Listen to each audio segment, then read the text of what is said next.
Ladies and gentlemen, welcome one and all. The semifinals are wrapping up with one game left to play. It has taken us to a deciding game number 3, which will place the winner into the finals versus BHURIC.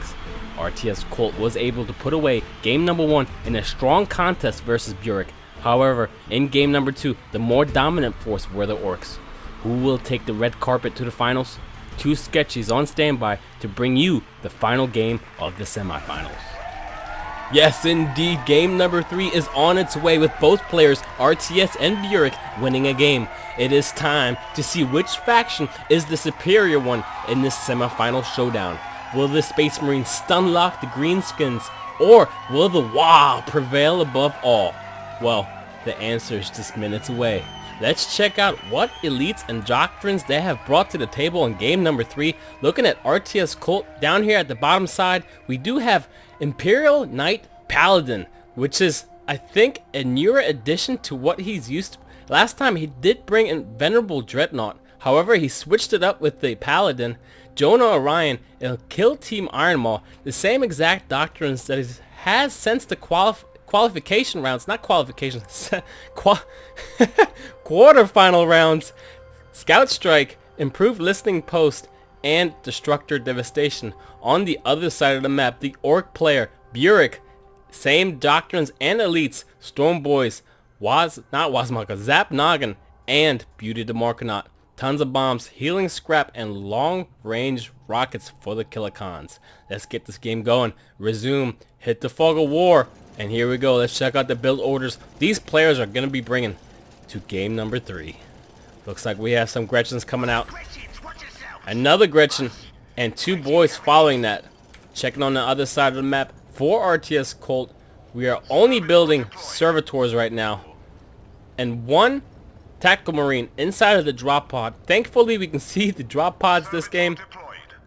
And it's all about scouting out your enemy right now.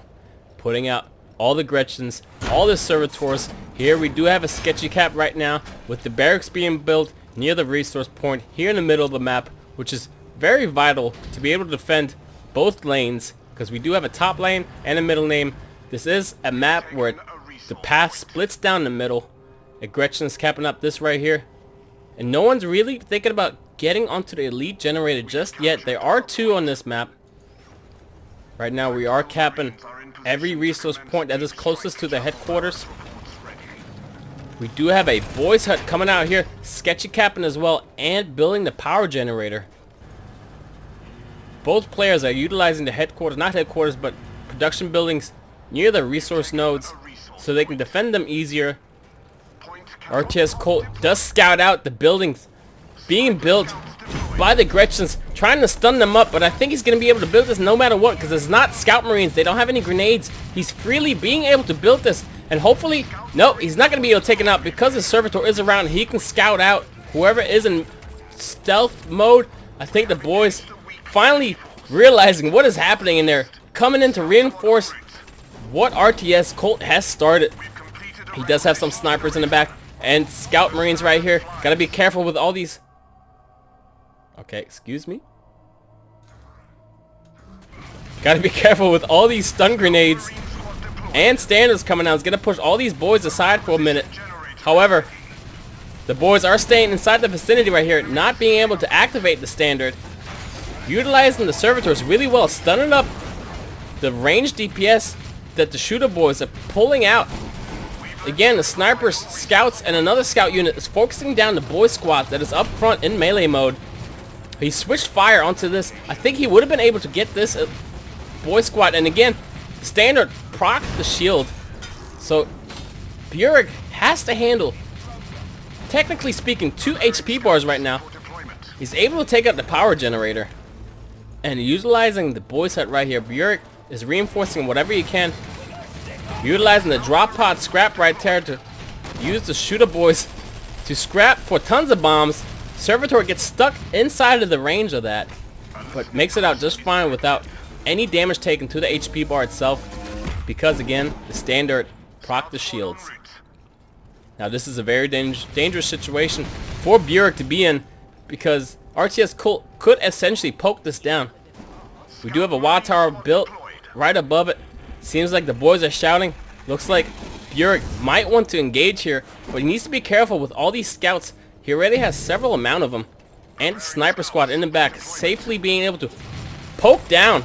The Gretchen's over here. I don't know if he's going to do much. The first stun grenade misses. I know he has several more. Another one hits both of the squads. Got to be careful with the amount of DPS coming out. RTS Colt trying to read where he's going to be going, but misses the second. I think that was actually the third one. As this was happening, he did manage to put a Gretchen inside the heavy cover. However, RTS Colt is not worried about that at all. He wants to hit the boys' hut that is built near the resource gen. Tons of bombs was gonna come out, but he marked with them, walking them away, and it did not get utilized. The 4-minute mark did get hit, so both players can call in a 2-point elite hero. Here come the Storm Boys, and right on top of that, he does stun them up as they get summoned, and perfectly timed drop pod from the kill team Iron Maul. He does utilize Suicide Bomber and gets a few of them caught up with Tons of Bomb following up from the Shooter Boys, trying to get these two boys to stun up whatever he can within the vicinity of the kill team Iron Maul. Kill team Iron Maul stepping back, kiting whatever he can, utilizing the flamethrower as much as possible, getting down to some stun grenades on the boys, wiping one complete squad. Curious if he's going to be able to get the second one. Utilizing Servitor really well, trying to block the path of this retreating boy. However, Shooter Boys were able to DPS it down. And finally, first engagement, which took about 2 minutes, is over. Both players retreating back to their sides and healing up whatever they need to heal up. In the meantime, we do have a battle of builders up here, decapping and capping points continuously. I think this will make a big difference. And looking at the map itself right now, we do have a generator built here, a generator built up top, a power gen and a requisition gen. However, looking at RTS, he doesn't seem to have as much going for himself. He only has one node here and 2 nodes here, and that's about it. He never built anything on this point itself. It might put him behind in the economy. There is an engagement early on. We missed the engagement. The boys took a little bit of health, so did the Shooter Boys. Got to keep my eyes right down here because most of the action will take place right here. We do have some fallen boys and falling Storm Boys and Space Marines and all types of bodies just laying around. He is poking out that power gen within a matter of seconds, if not milliseconds. Storm Boys do jump in. Got to be careful with all these stun grenades, however. Utilizing the Suicide Squad. Barely hitting 2 units. This Scout Marine does seem to be out of position, as well as the snipers taking some damage. Kill Team Iron Maul utilizing Vortex Grenade and a Flamer. However, he needs to be careful with the boys getting to them and tying them up. They seem to be fine. Nope, he does take one. And these boys are able to tie up the Kill Team Iron Maul with Shooter Squads in the back, utilizing tons of bombs. Pushing back the Space Marines, however, just the sheer amount of units that RTS Colt has, he can tie up all his units up front. It's a lot of tons of bombs. And flame them, whoever gets close. Again, you got to be careful with this engagement right here. He's waiting for his Storm Boys to heal up. Taking out another shield, not shield, but power generator, which is costing BHURIC a lot of money. Let's check out the economy right now as his WAS being popped. RTS is sitting on 100 requisition and 30 power. Meanwhile, BHURIC is sitting on 300 versus almost 200 power. Now, I did say the difference between them having built generators on their nodes. It does seem that BHURIC has the advantage here. I don't know if RTS realizes that he never built any generators on this point specifically. I do see a Gretchen being utilized here in stealth cover, hoping that he's going to be able to reveal whatever scouts come close. BHURIC does split up his units, just getting a feel for where his enemy is. And the enemy is back here, trying to not really heal up. He kind of just sits back here. He doesn't really have enough money to reinforce them. Curious to how much they do cost. If I can click on a scout squad, I think they cost us pretty good amount, about 50 to reinforce. I'm not too positive, but it's not cheap to reinforce all these squads at once. It's a lot of investment. It's almost like a glass cannon build. I do hear a lot of mines again. And he does recall his kill team Iron Maul so he can reuse that drop pod effect and stun continuously, which works really well with his composition. Retreating some of his shooters, realizing that he is stepping up. Detect the area from both players is coming down. These Gretchens are very vital, especially in this position. These scouts are going to be revealed every time, as you can see by the icon right here. Stealth detected. This is very vital, and I don't think RTS realizes where the Gretchen is. He kind of moves northwards as if he knew that the Gretchen is in here. The wall is going off. RTS has to respect this right now. I'm curious to how he's going to utilize this. Usually he does. Yep, she does. Last game I remember him doing this. He sent his Stormboy somewhere else to be able to get whatever requisition and or power gens that RTS has built. Meanwhile, he is summoning, I was going to call him Wazamaka again, Zap Noggin. Because it's been a while since he was forced to only summon Stormboys. He's been holding off in Game 1 and Game 2 until he had Zap Noggin. However, the early engagement and forcing this fight right here, keeping this building alive, made him summon Stormboys. And we do have RTS Colt stepping up. He knows that the Stormboys are top, so he feels safe by the AoE, because I don't know though if he knows that Zap Noggin is around, and Zap Noggin does come back. Looks like he's gonna take this building though. This is not good for BHURIC at all. He does put out his E, but completely misses. What is going on for BHURIC right now? I don't think he knows. He's not even on the same page. For some reason, he sent some units down here just to get a shield, not a shield, but a power generator and or a requisition gen. Zap Noggin utilizing his Q ability, but missing completely. What a whiff that was. Stormboys are still top, harassing whatever you can. I'm guessing for the late game, RTS is really going to suffer if this draws out, because BHURIC is able to harass points here and there and cut off his resources, playing a game of attrition right now. He does utilize the wall, which procs the shield on his wall tower, not taking any damage. He's choke pointing in RTS between the wall tower, shield gen, and Wazamaka. I keep saying Wazamaka, but it's Zap Noggin. Now RTS is focusing the shield generator right now and using a stone wall to keep out the enemy. He did trap Zap Noggin in here though. And again, he is focusing down his wall tower and then turning on Zap Noggin, continuously stunning him again as he always does. Here comes one tons of bomb right there. I guess you can call it sticky bombs. There's so many scouts right now being utilized. He is setting up some looter boys in the back. He's got to be careful right here. This is going to take enough damage from both Jonah and Kill Team Iron Maul. However, Def Gun looters are in the back, chunking down significant amount of health right here. I don't know if he realizes that. Where did that grenade come from? Upgrading stronghold to tier 2. There was a stick bomb grenade and or tons bomb grenade that came in here and disrupt some of the scouts. I don't know where that came from.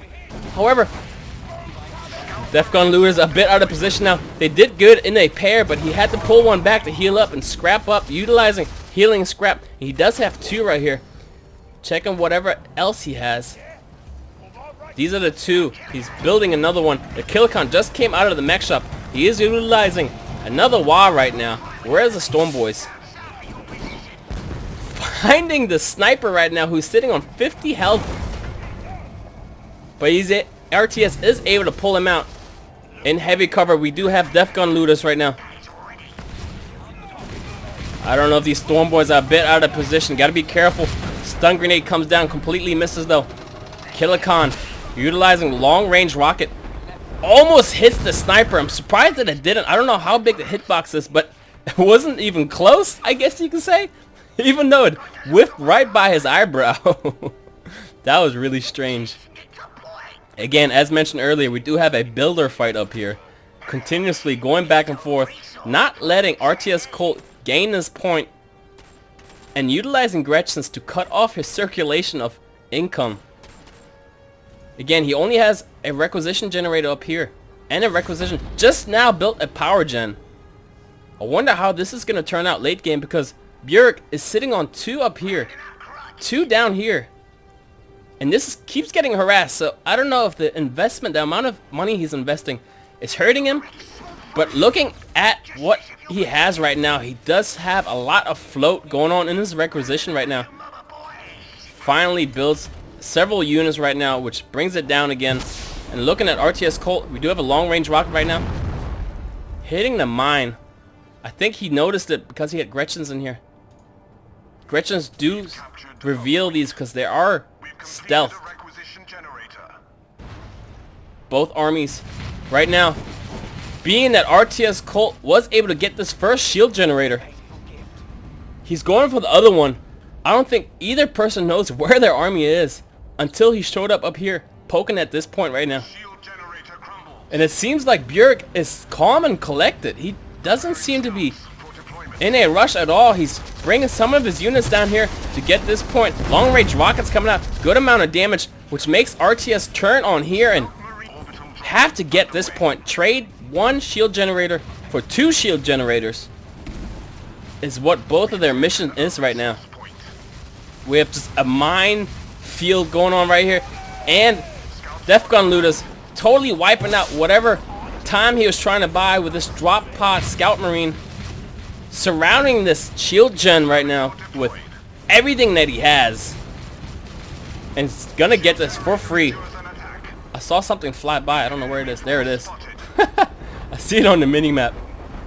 And that Stormboy is going to take off. Meanwhile, BHURIC is focusing on the shield generator right now with the kilocons in the back. And he is going to get it. No Scout Marine is going to be able to buy enough time to be able to proc the shield gen shield. Looking back up top though, we do have RTS being very offensive, pushing him near the turret, poking out this boy's hut. I don't know how much damage he's going to be able to do to it. He does have a boy right here, getting some scrap. Kilocons are coming up, looter boys, shooters, and Zap Noggin. However, he is pulling Zap Noggin. He's leaving them down here. The boy's hut did get destroyed by Jonah Ryan. As mentioned in previous games, he does do a significant amount of damage to these structures. His true damage is 38 DPS. True damage is something that does not require to be countered by heavy or normal armor.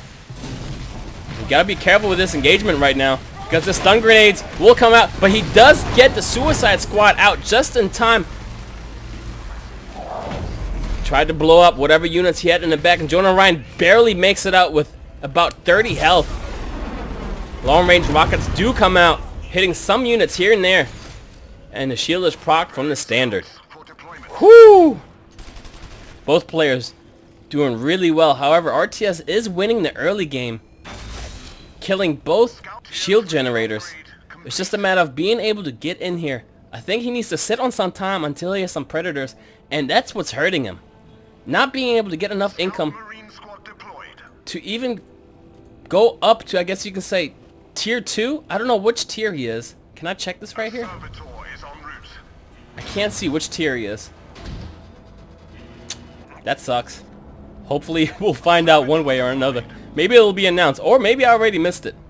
However, Zap Noggin is moving around, capping points here and there wherever he can. He does teleport, where to? Near the Watt Tower, to scrap whatever he can. Every time he gains scrap, his Q ability gets larger and larger, which is very vital, because catching these Scout Marines, it's going to be very important.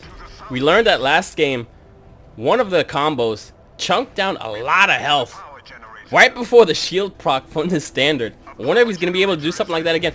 It seems like, for some reason, BHURIC just sends in a squad of boys near the turret, and another squad of just shooters to...